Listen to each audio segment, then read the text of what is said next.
Hey guys, welcome back to another video. Before we get started, I just want to let you know that you should go watch our previous video so you can understand what we're talking about if you haven't already.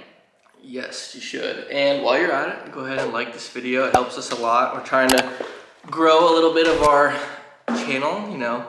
The young, well, are we young anymore? I don't know. We're a couple and we're trying to have kids, so I guess that's I don't know. Anywho, so now moving on, if you've watched the last video, you know that we've been waiting for an update. We got the update. We got it really fast, actually. How many made it through thawing? 3. Out of? 4. Okay. And how many went to genetic testing and came out viable for a transfer? 2. So we're super happy to have 2 left. That means that we get 2 shots at a frozen embryo transfer. Hopefully it just the first one works out, so we don't have to spend even more money than we have to, but we're excited and this is great news for us. Statistically speaking, if you only have 5 embryos, only 1 should be viable, and we used that one with Knox. So we weren't expecting to get any back. So it was really great. So we have more than 1 shot, like Nick said. So now we just kind of are playing the waiting game until our time frame of transfer, which is January, February. Yep, and we're gonna try doing a natural transfer this time. Last time with the transfer, Hayden got a bunch of shots to take, and they helped her. They wanted to control my cycle. Yeah, this time we're gonna follow the natural cycle, and it seems like a better plan, but hopefully it's just as successful. It wasn't. They didn't say it wasn't. Yeah, it wasn't an option previously. This is new, and they typically like to stick with what was successful for you last time, but since it wasn't an option, my doctor's gonna let us have a go at it as long as I pass my uterine cavity test and my blood work. As long as that all comes back okay, I should be able to do the natural cycle. And then if it doesn't work for me and we have to go back to what we did last time, then we have a backup, hopefully. But yeah, we hope we don't have to do that yet, but yeah, so that's super exciting.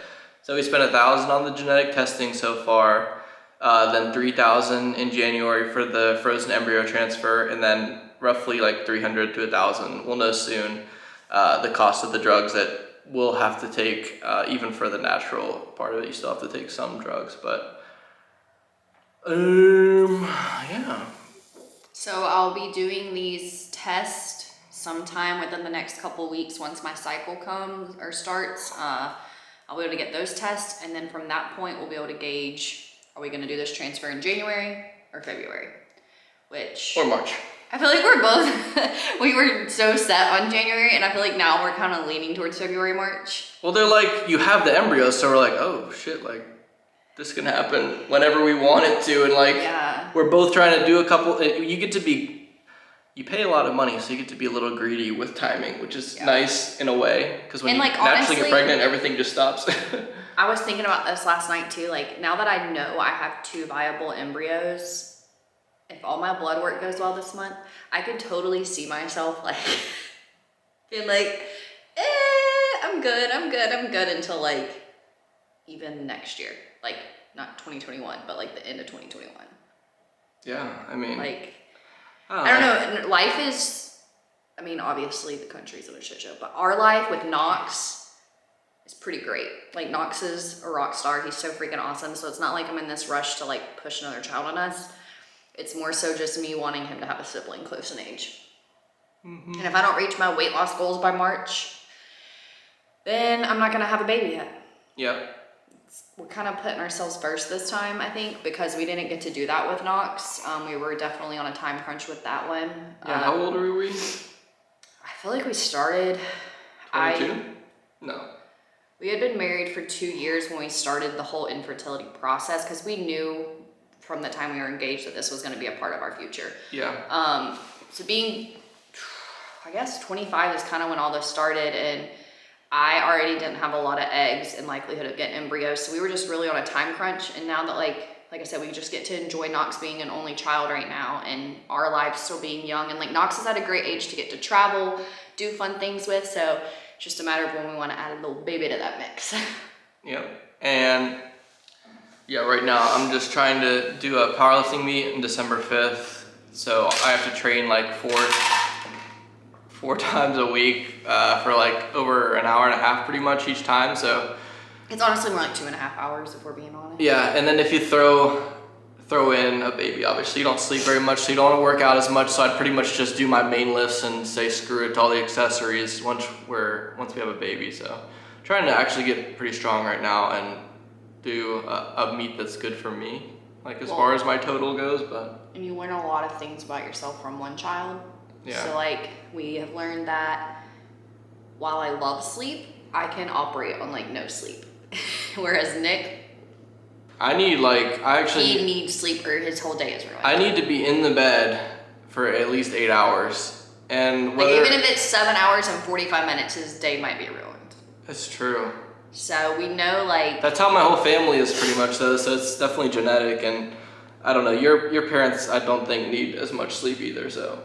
No, my dad's like me. He loves to sleep. Like we love to go to bed early, but we can also operate on like 0. If you didn't know, when you have a baby, you don't sleep. You don't get to sleep very much. Like when Knox teens now, he wakes up at like maybe like 6 to 6:30, and to me, I'm like, oh my gosh, it's so early. But like when you have a baby, like we're really digressing here, but you get up at like 3, 12, 3, 4, 5. It's like.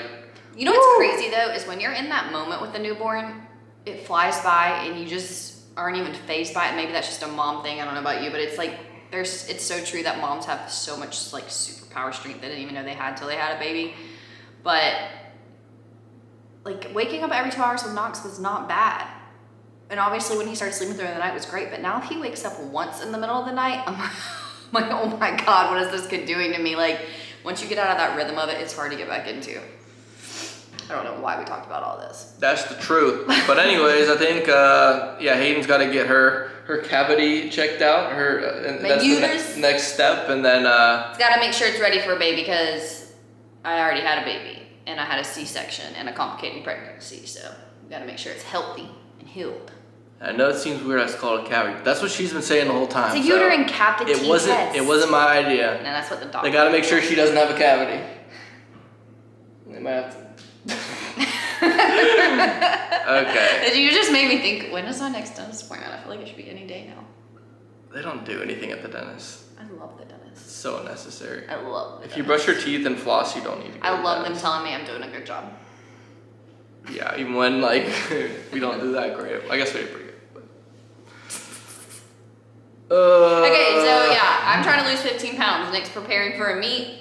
We were gonna go to Denver in December.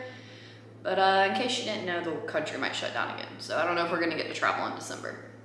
Yeah, that's just projection based off what we kind of think. But we really want to go on a trip, just the two of us, before I get pregnant again. So that's kind of another thing. But we also want a lot of other things that kind of involve money too. So we're trying to decide between a lot of new things right now. So the trip might happen, is going to happen, but at what scale, we don't know, is what we're trying to say.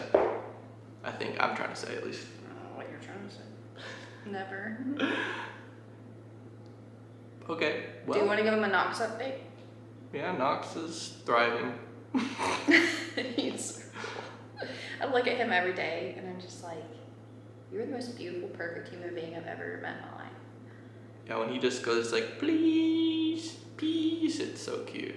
He just is so funny when he runs. He's such a klutz. And Hayden bought him these slippers, and they're like Ugg boots, but like slippers. They, for a normal human, like an adult, Uggs look like a little oversized, but when they're on a baby, they just look ridiculous. Well, and these aren't like Uggs in the sense that the entire foot is fur. Yeah, we'll add something of him. But he's really cool. He's in school. He's doing great. His vocabulary is insane. He can pretty much repeat anything you ask him to. If he wants to. He finally got like dismissed from his potential kidney issues, so we don't have to go back to that for a year. Yeah, he's doing great. Okay, well, that's about it. We're gonna try and make more videos, like one a week maybe. Yeah. And you know, we were gonna make a whole series on this whole IVF thing, but since we don't really know when we want to have a baby now. Hello. Okay. You want to talk now? Show him himself in the camera.